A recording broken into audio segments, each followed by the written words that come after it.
Find all your recent and old screenshots in the Photos app on your iPhone after the iOS 26 update.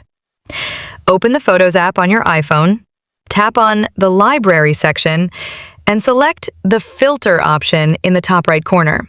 Then, choose Recently Added. If you're receiving screenshots via AirDrop from another device, they'll appear based on the date they were originally taken on that device, so it's best to select this option first. Next, under the Filter options, make sure All Items is selected. That's the default setting. But if you only want to view screenshots, select Screenshots from the list. That's it.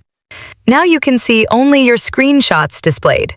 Alternatively, go to the Collections section in the Photos app, scroll to the Media Types section, and choose Screenshots. These are two easy ways to find your screenshots in the Photos app on iOS 26. For iOS 18, check out my separate tutorial linked in the video description. Hope you're enjoying this video. Don't forget to subscribe and drop a comment if you have any questions.